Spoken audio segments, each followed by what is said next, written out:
It's your girl. Look at me with the bad angles, girl. You don't need to know all that. You just need to see what matters. And right now, I have no celebrity news to gossip about. I have no tea to spill.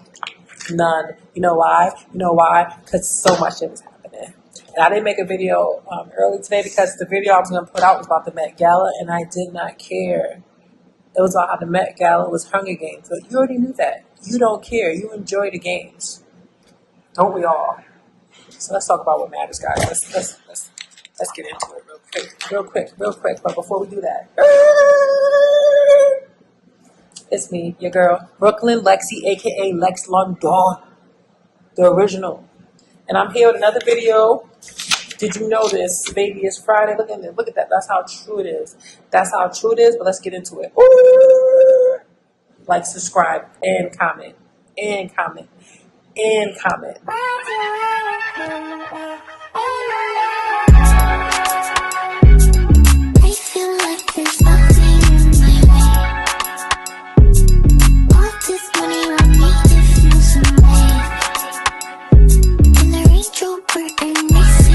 Was killed by her ex-boyfriend this week, and I've been seeing a lot of violence against women, and it's crazy to me how so much men have so much anger and aggression towards women, but not that same energy with men. Hundreds of people are remembering a Washington Heights woman who was brutally killed earlier this week right in front of her apartment building.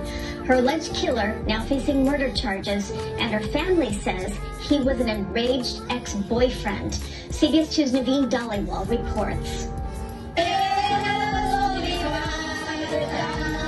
They gathered in solidarity, a community in shock at the loss of Shirley Rodriguez. There are no words to describe the pain we're feeling. Her father choked up as he spoke about his daughter. We miss her, we love her. Rodriguez was stabbed multiple times in front of her Haven Avenue building Monday morning. We're all struggling to comprehend what happened here.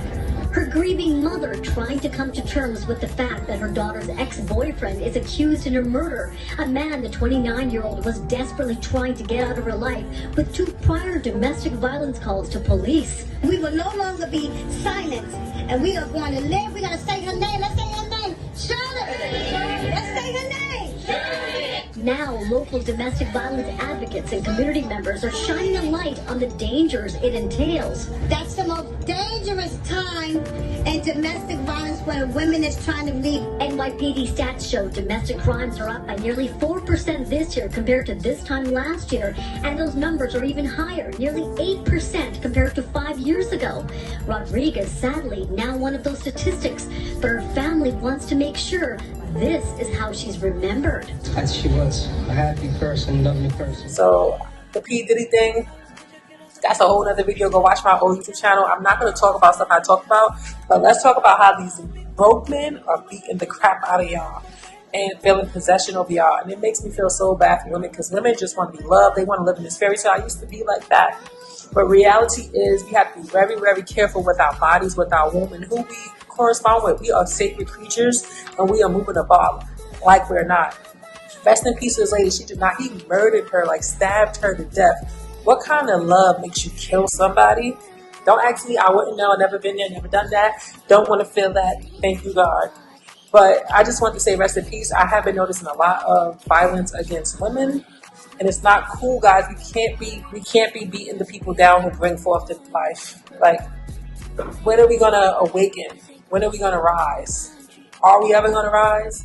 And it's so sad. This is like I've been seeing a lot of young girls being murdered by other girls. So I've seen a lot of exing of women, young girls. No one's like, and it's getting crazy. It's getting real. I live in New York City. I don't know what's going on in your city. You know, they don't show us real news. They show us what they want us to see. And it seems like they want us to see that violence is being towards women, and it's kind of scary. And love is not just about looks, people. You have to find people with good character, goals, morals, and things to lose. If people have nothing to lose, they have nothing to live for. What do you think about that? I think that's crazy. Speaking of women, I think the women in America are super lonely because the men here, I was just speaking to one of my coworkers, and he was like, only black women want you to get their hair, nails done, just so they can sit around other men. But then he said he has a Spanish girl who don't ask to get her hair and nails done. But he takes her on mad dates. It's like, he takes the black woman on no dates, but Black women shouldn't have to beg for bare minimum. We shouldn't have to beg for bare minimum. You don't have to pay to get our hair and nails done. If my hair and nails are done, obviously I could afford it. It is kind, it is nice. It makes me feel like you think of me when you do those things. But if you feel the pressure, don't do it. And let me tell you one thing that I don't think black women are noticing. Other races of men are, the black woman is a 10 to them. We are starting to become the number one Sikh women because we're the most educated, most loyal, most committed, and we'll ride and die. But y'all missing out. I can keep going where you're going because the men is coming towards us now. We got the Indian men on my body. We got the Asian men on my body. We got the Caucasian men who've been in my body for centuries. That's why we're here now. But y'all need to wake up. And we are so lonely that this woman went to Jamaica. I did the same jump. Watch my Jamaica vlog. It's about a year ago. Dang. It's about a year ago. I'm about to say 2. And I jumped at the cliff. The cliff jump is not that scary. You have a life jacket. This lady wrapped her legs around the man, and I was not even mad. It was a fantasy. Girls go on vacation swimming fantasies because passport bros have made it safe for girls to become passport sisters. So I ain't mad at it, but the women here in America are lonely. So for all you passport bros who are leaving the country to take care of other people because you don't want to take care of people here, how about you go to Jamaica and meet up with the passport sis and y'all just link up? Because it seems like y'all looking for the same things, but just be careful because niggas just killing each other. Oh my God, they had this thing, and I've got the Asian country name, but it's called Marry Your Friend. And I just want to say that I came up with this first. Me and my old best friend Shimona made a pact that when we were 17, if we wasn't married by 30, we would get married and get artificially inseminated by an Asian man, which all the lesbians are doing now, or a non-black man, so we can have Kamora Lee and Ming Lee. That was going to be our kids' name, no lie. Ming and Kamora. And this is our idea first. And you know what's crazy? We're both over 30 and we're still not married, but we don't talk anymore like that. But we might as well get married for the benefits. So these people are married. It's called a friendship marriage. People in Japan are now marrying their friends over romantic partners. Young Japanese people are now engaging in legal unions called friendship marriages. These marriages center around companionship rather than romance or sex. They provide practical benefits such as tax breaks, societal acceptance, and the ability to live together or apart and pursue outside relationships. Couples will openly discuss living arrangements, finances, and even fridge space before tying the knot to ensure compatibility. Japan's first friendship marriage agency, called Coloris, has facilitated around 500 marriages since 2015. With some even raising children. The agency reports around 1.24 million people are possible candidates for such an arrangement. The average participant is 32.5 years old, well-educated and financially stable. Around 70% of friendship marriages aim to have children.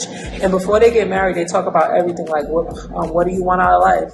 They get married to each other just for the benefits of marriage, tax breaks, insurance, having someone for your, like a partner, and they still date. I think this is the new way of marriage. In America, we call it polygamy.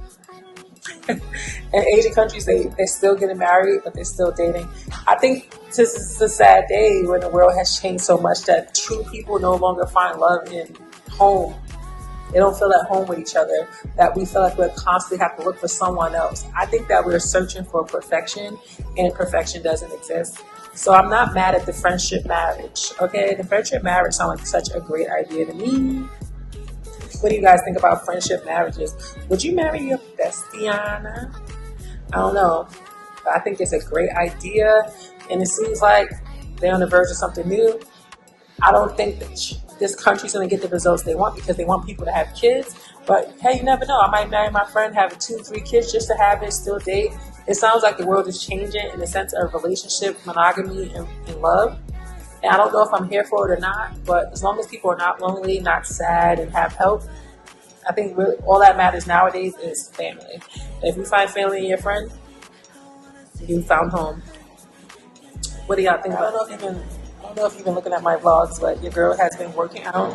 I be in the gym just working on my fitness. It's ridiculous. I put the boys on hot.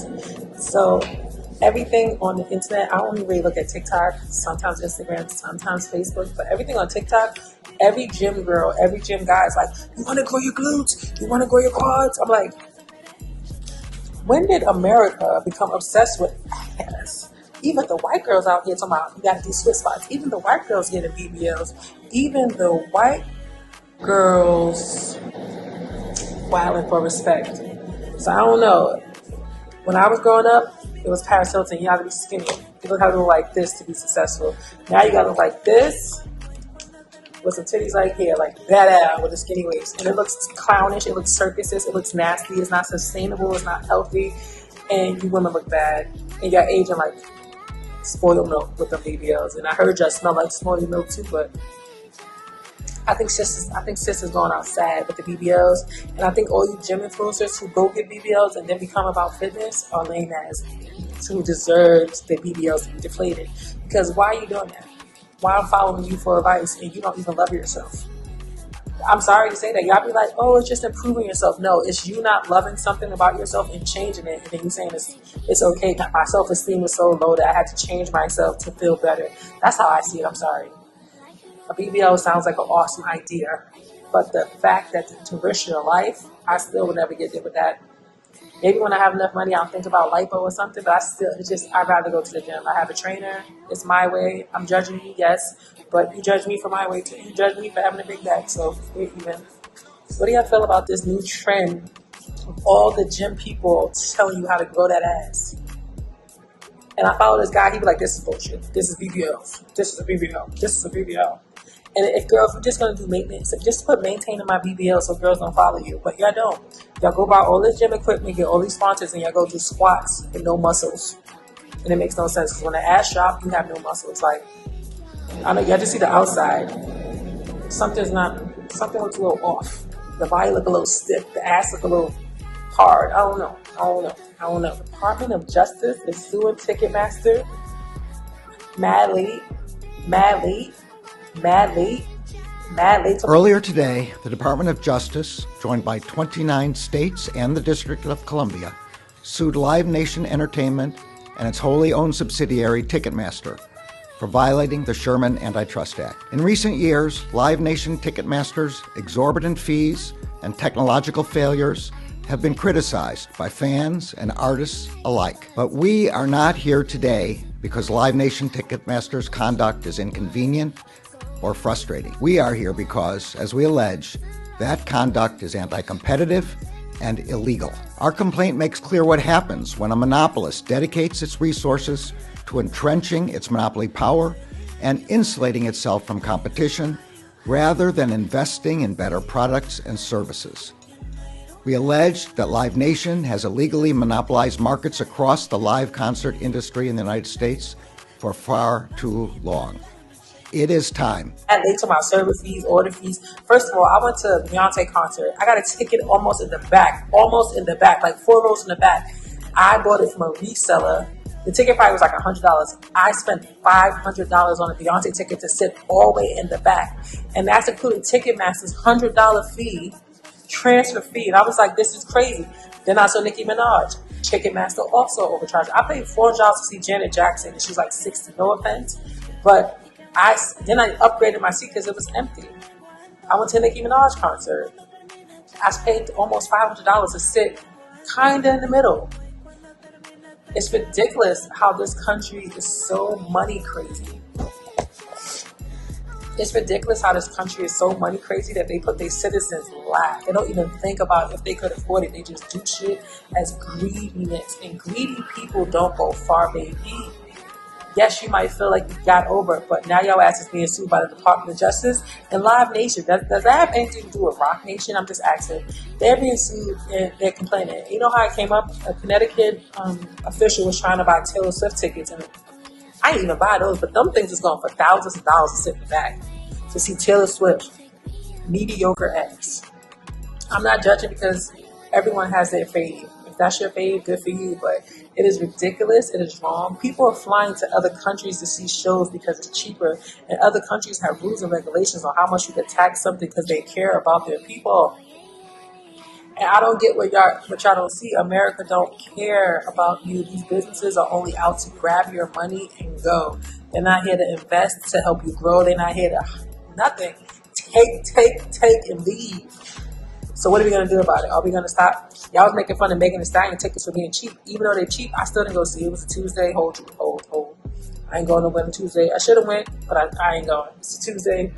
Get it old. Don't go outside on Tuesday. It looked kind of boring. I'm not paying $40 to watch you stand on shade and shake that ass 1,000 times. And Cardi B, all these BBLs got you looking crazy. Stop surgery. Stop the surgery. Someone needs to tell Cardi B, like, hey, sis, I think the look that you achieved is beautiful. Let's stop right here. And stop trying to be young and relevant. You got to be Cardi B. You're a mom. You're a mother. You're out here with the Ice Spice Sailor Moon outfit. Not cute. Not cute. Whole big-ass tattoo, dragon hanging out the back, ass lumpy. Even Nicki, I love you, Nicki. I swear I do. But even at that concert, that ass was looking kind of weird shaped. Like, it don't look natural. It looked GMO. GMO. Bad Man Kivo. Who the fuck is that? Let me see real quick. I don't even know. Oh, I still don't know. I still don't know who this man is, but I heard his name at least 3 times in my life. And this time I saw he put Kim Kardashian face on his body. Before you're a judge, Rashawn has blue face literally here, and like somewhere else. Let me just say, I see a lot of people with Marilyn Monroe tattoo, and I'm not going to hold you. I think Kim Kardashian will be this generation's hoe, like Marilyn Monroe was. And she's a famous hoe. And I'm not mad at her. Someone has to do it. Kim Kardashian did a great job at it. I think her time has came and passed. She tried to pass the whole torch to Kylie, but Kylie she couldn't hold the whole torch because Kim Kardashian actually was beautiful. She changed herself to feel more beautiful. Kylie was average looking, and now she's average with big body parts. And I don't think the torch could be passed. So I don't know who the next Marilyn Monroe is for our generation. It's not Zendaya. It has to be a hoe. It might be Kylie. We're gonna see how she does in a few more years. But Kylie's starting to go back white. If she keeps hoeing, we'll see. But right now, Kim has it, but it's dwindling. Kim, it's dwindling. The sexiness. I'm sorry, y'all can get mad. Oh, my moms can't be sexy at 50. No one said you can't be sexy, but it does cringe. It does get cringe when you have the same outfit on as a 20-year-old. You're expecting the same results as a 20-year-old. That's how true it is, Kim. My ancestors have spoken.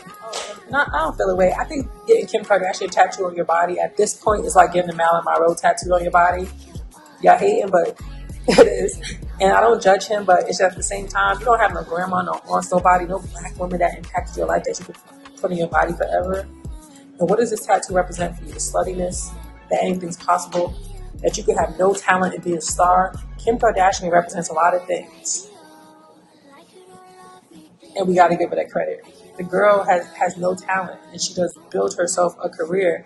And I think we have to stop saying she has no talent. Her talent was she's good at being herself. She's good at making chaos around her life. She's good at getting people to like her. She's good at, and I never heard Kim Kardashian do anything mean to anybody. She said, all rights, all life matter. They do. And they do. I don't have nothing negative to say about Kim Kardashian. She was a famous hoe. She collected a lot of bags. Hopefully she dies rich. I also want to add, I don't think the Kardashians are as rich as they show. But remember, they are very good at faking it till they make it. So I'm not hating. Somebody had to do it. Kris Jenner did a lot of this to get her daughters where they are. Somebody mom had to do it. And before y'all talk about Kris, let's talk about all these families who moms out there. Aaliyah's mom was out there getting her daughter signed. Beyonce's mom was out there. Britney Spears' mom. A lot of these industry people, Raven Simone, parents was pushing their kids into that camera. And you don't think they was doing it for nothing?